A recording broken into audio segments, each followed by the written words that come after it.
everybody, I'm back with another interview today that you're going to love. This is my friend Brady. She is a nephrology nurse practitioner and a fairly recent graduate at that.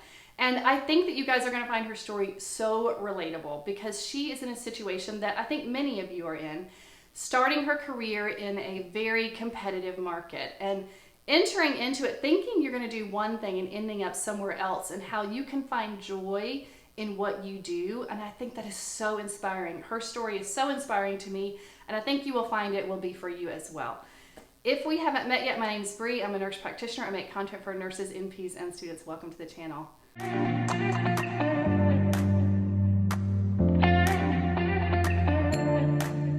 Brady, I'm so glad that you agreed to come on here and share your story. Brady was a nurse for 6 years in a mixed ICU setting, surgical trauma, medical, and then decided she was going to go back to school to be an NP. So I want to start her story from there. Brady, what made you decide to advance your practice? So my mom is actually in healthcare administration, and she told me you have got to go back and get your master's. I don't care what it's in. It needs to be either business administration or healthcare or a master's in nurse practitioner. And when I was looking at it, I said, what do I want to do? So I actually met with the chief nursing officer at the hospital. Oh. And she gave me good advice. She said, is it about money or is it about feeling good, right? Oh, so I love that. If it's about money, you're going to cap out as a nurse practitioner. Absolutely. You're going to make X and you're not going to make any more. Now, granted, you can do side jobs and things like that. If you want to do business, healthcare and business administration, you can keep advancing. The reason I didn't pick that is for a couple reasons. Mm-hmm. I feel like as a nurse practitioner, I knew I gave it my all. Granted, maybe some things didn't go my way, but I always come home thinking I did what I could. Yeah. I didn't want to feel like that from a business side. Also, you're never really going to stay at the same hospital if you choose business. You have to bounce around. It's not a job you're loyal to. You bounce. Now, sometimes you can be dancing in the spotlight, if you will, and get that job, but it's very rare. And I knew with my family, I wanted to stay in the same place, live in Gainesville where we live. So that's the reason I chose to go back to school for nurse practitioner. So how did you choose the school that you picked? I chose the school because... not the best reason. One, it was the cheapest, best school I could find. Yep. Value, baby. Value. $26,000. And I was like, that sounds good. And it's reputable. Yeah. And it was online. I could still work. And it was fun because I went back to school with one of my best friends. And she chose UAB and she said, you better come to UAB. Yeah. And I went part-time. So I got to come home and cook dinner almost every single night. And, with my good friend. And then our husbands worked together. So anyways, it was a good time. Yeah. That's great. Well, and I have a lot of students from UAB that come through. They are a very reputable program, and I think that's key, y'all. You've got to find a school that fits all the right boxes for the needs that you have, but it needs to be reputable, or else you won't find a job. It's got to be. It's got to be. I mean, I don't think nursing school you had to choose the best reputable, as long as you get your bachelor's, in my opinion. But the master's degree, it's got to be reputable. Like when I brought my resume to all my job interviews, it was, it's UAB. Okay. Yeah, it matters. It matters so much. I mean, I know places that would throw resumes out if they saw us from a certain school. Right. So it does matter. Do you feel like they did a good job preparing you to be a nurse? Like, did you come out feeling like, okay, I can do this? No. Nobody does. I watched these videos. It was a trick question. Nobody does. I was not I was prepared from a sense of, you're a nurse practitioner, now you have to go act as a nurse practitioner. And I knew I could do that, right? But I felt way more comfortable at the bedside. I was like, I know what I'm doing. The reason I didn't feel comfortable is because I was going into nephrology. Like, I was like, I don't know what I'm doing. Nephrologists are the smartest doctors ever, right? So no, I don't think I felt comfortable or prepared, but I had to have the mentality of fake it till you make it and just get out there and do it, right? But nothing against UAB. Like, they prepared me from a standpoint of having hard conversations, right? Like clinicals and things like that was great. The way that they set up their program, amazing. So from that standpoint, yes, I felt like I had enough schooling. It was time to get out there and do it. Okay, so the $1 million question that everybody always wants to know was it difficult to find a job? Yeah. When did you graduate? I graduated in August of 2018. Okay. And got a job. I started my job January of 2019. Yeah, that's about when things started getting real. I mean, I went back to school in I was looking in 2014, and when I graduated in 2016, I was told it would be saturated, which it's nowhere near. I don't like that term saturated, but it wasn't as competitive then as it is now. So, and I know it was for you as well. I think it was competitive for me because I feel like in a marriage you have to have flexibility. I was supposed to be the flexible one with our marriage. So my husband really didn't want me working nights. I had done the night route and it didn't work for our family. So I made that known in my interviews because I don't think it's fair to the person you're interviewing with to say like, I'll do nights, you do it for a year, and then you're like, I gotta go. Yeah. You know, like I wanted to be loyal to the practice that I was with. Because I know it does take a lot of time and energy, effort to train that person, right? And then turn around to find a new one, right? Yeah. So that was what I wanted to be loyal and tell them, like, I'm willing to work through things, but nights just wasn't one of those. Yeah. So I had to be honest. Well, I think you and I had many discussions about this, and we're going to kind of circle around the same topic for a while, but what I think is very unique about Brady's story is that you initially wanted to go into critical care. Oh, is yes. That right? Yeah. Oh, yes. So that's what she went back to school for. That was her plan. She did many clinicals with these type of practices, and then in many of these hospital jobs, there are a lot of variables. Yeah. Weekends, holidays, schedule is a piece of it. Money is a piece of it. The very, very narrow niche that it is a piece of it. And all of these, I think when you're looking at jobs, you have to line up the pluses and minuses of these boxes and what box fits best for your life and your family. And I think that you illustrated that beautifully in saying that, nights were just not an option for you. And that limits a lot of hospital kind of work.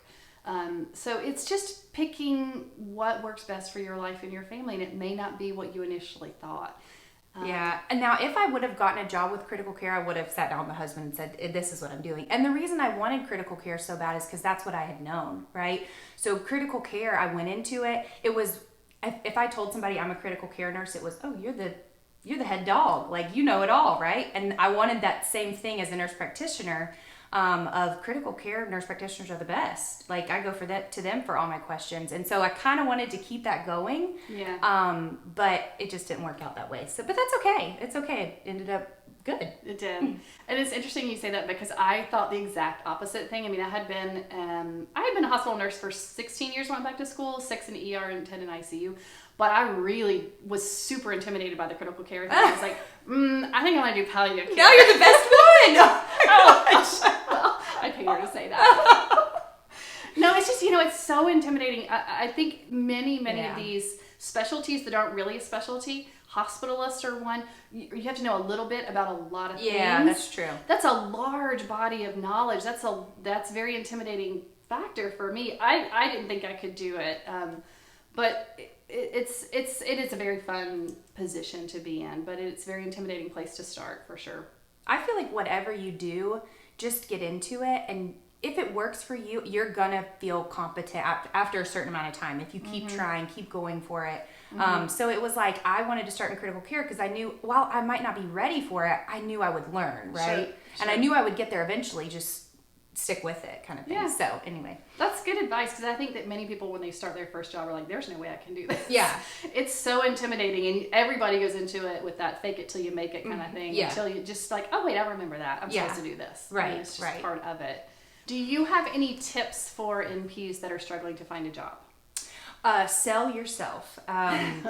Because the interviews they teach you so much, but by the time I got to like my 4th or 5th interview, it was like, okay, what am I saying wrong? Ask questions to the person that's interviewing you, research them, and then also consider yourself always in an interview, right? So I became a nephrology nurse practitioner because one of the nephrologists was taking care of one of my ICU patients, and I said, "You guys hiring?" And he was like, "Actually, we are." And I was like, "Well, I need a job, so here's my pitch." Yeah, I was like, "So when can I come?" And I made him interview emailed the manager and was like, "Can I please get an interview? Your job's not posted." I was asking every specialty, "Are y'all hiring? Are y'all hiring?" I think that's actually the best. One of my counter arguments to the market is saturated discussion is that most jobs are word of mouth. Most jobs are not posted. Most jobs, when physicians are looking to hire APPs, they're looking to people they already know or people that somebody else knows. So they may not list or post this job position, but they're looking. So Brady did exactly the right thing in asking around and being very, very competent and able to sell herself at a minute's notice. So you have to have that elevator pitch, the sell yourself speech that you can give in 1 minute or less, ready to just roll off the tongue, because you never know when that opportunity is going to hit. Well, and there's so many, working in a hospital setting, I wanted to stay within my organization. So I was just looking at groups within my organization. And then when I went to work for a private practice, I was shocked. There's so many private practices you can go work for that they go to different settings and all that. So you might see them every now and then on your patient, but they go to many different places. And so just keep those people in mind. So. Yeah, never rule out an opportunity. Never. You never know where it's waiting. The art of the cold call is what gets you a job. Yeah. It's not what's listed on the job forms. No, not at all. Okay, we're almost halfway there. It is so good.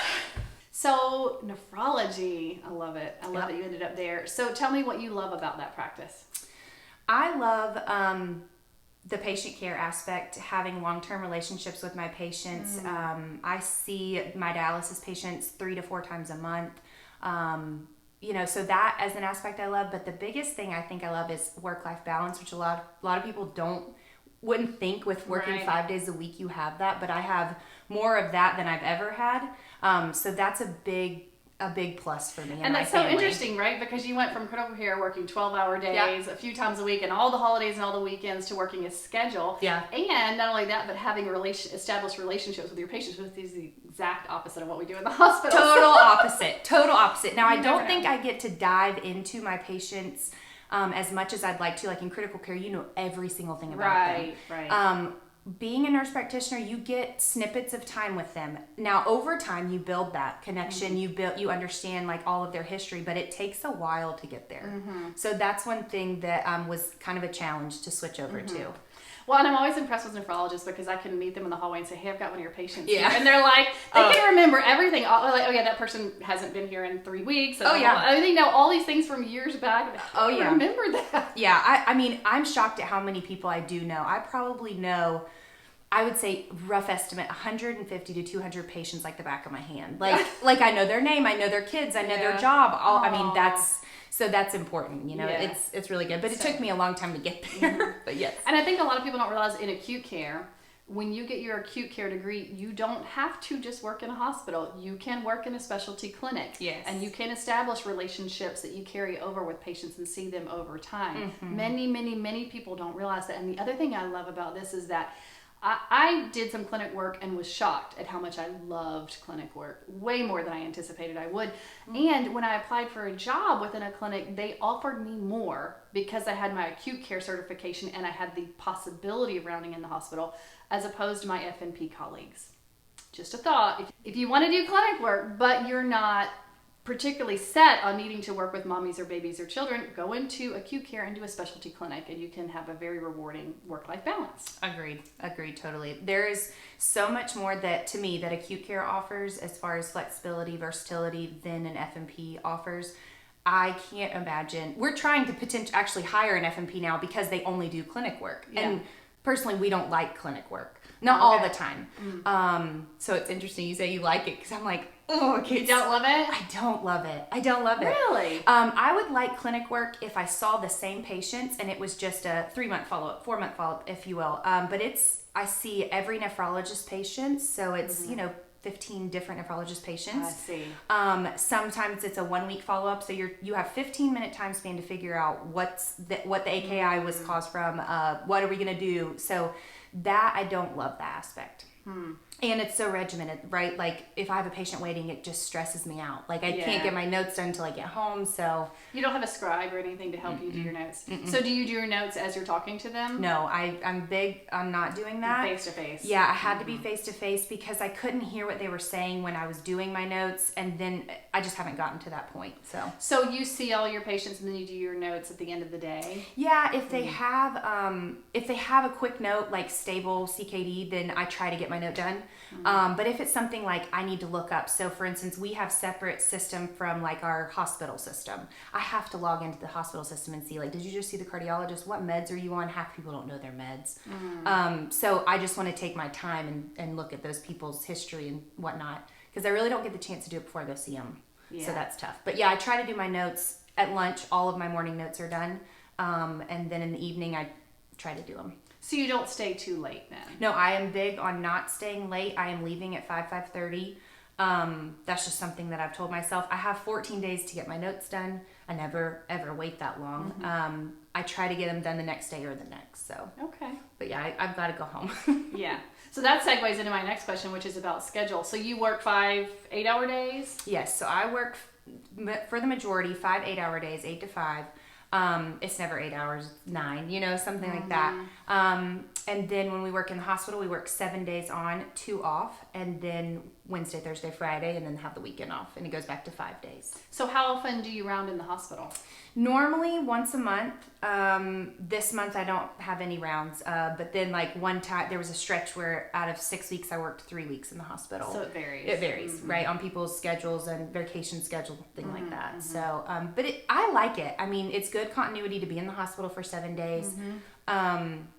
I do like working 5 days. I cried for the first 2 weeks before I started my job. I was like, I can't make this work. Yeah. How am I going to go to doctor's appointments? But like dialysis rounds, for instance, you have such flexibility with your schedule. I could go see my son in between rounds if I wanted to at school, something like that. So you just don't know until you actually get into the job. But I would also say to y'all, see if you have a job offer from somebody, see if you can talk to one of their mid-levels. So if you have that 5-day-a-week schedule, see how flexible it really is. Right.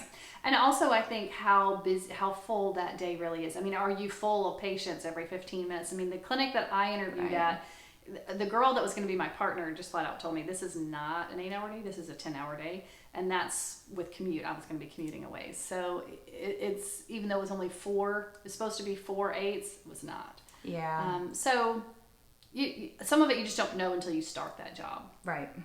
Do you feel like you are pleased with the amount of autonomy that you have in your practice? I have so much autonomy. I hardly ever see the doctors unless I need to.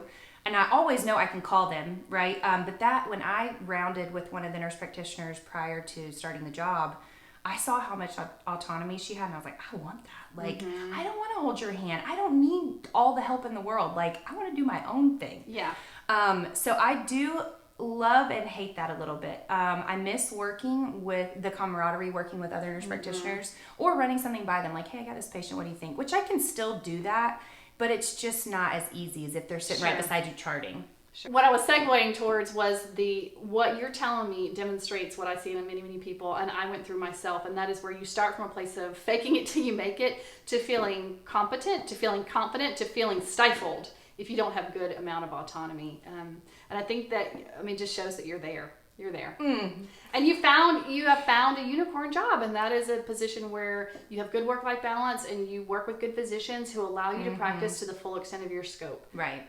It's a beautiful thing. Yeah, it takes a while to get competent, and I wouldn't say, like, I felt competent, I guess, after a year, but there are still times where I'm like, please don't ask me that question. Please don't ask me that question. I don't know. I got to call the doctor. And that's okay. I didn't go to medical school for 4 years. Right. I didn't have a residency. And I just continue to tell myself that. And just know I always put the patient first. And if I don't care if I've been there 10 years. If I have a question, I'm going to call the doctor. Right. And they're really honest with me, like, hey, Brady, you should know this, or look it up, or something like that. And I'm like, you know what? You're right. I know. Well, and you said it in the beginning, and nephrology is one of those unique specialties that you also are a jack of all trades. You've got to know about all the organs of all the body. Yeah. It's not just your lane. Everything relates to the kidney in some way. Right. So. And that was different when I got started of how do you be a consultant? Because as an ICU nurse, like I said earlier, you knew everything about everybody. And so being a consultant is very different. So that was a challenge to figure out your lane, but still be like, hey, you guys doing this? You guys doing that? Yeah. So. Okay, so the last question is, and this is what many people contemplate before going back to school, is it worth it financially to go back to school? Your investment in school and what you make as a nurse practitioner, does it offset what you made as a nurse? It does offset it because I was a nurse for 6 years, and I was part-time at that. So, and I carry the insurance for my family. Yes, I made more as a nurse practitioner than I did, and I think there's opportunities to continue to make more. If I wanted to make more money, I would work nights. I would work more weekends, that kind of thing. So to me, there's more flexibility than a nurse. Now, if you've been a nurse for 25 years, going back's kind of on you, right? Yeah. I don't know what your financial situation is, but I think, yes, you make more as a nurse practitioner than you do as a bedside nurse. I agree. And I think that, y'all, you have to take COVID completely out of this discussion because it is its own unique animal. But right now, if you are a nurse working in a COVID unit, you're going to make more than us. Right. Both of us probably combined. Right. But how long is that situation going to be that way? So you have to consider the longevity of it. And I really think that this should not, like Brady said in the very beginning when she talked to her mentor, if you are going into this because you want to make more money, this maybe isn't the right choice for you. Because while you probably will make more money, it may take you time to do that. And it may take you time to pay off the loans and reap the benefits of what you put into your career. This needs to be something you do because you genuinely want to advance your practice and do something different and interact with patients in a different way. Right. The money is just sort of a boon.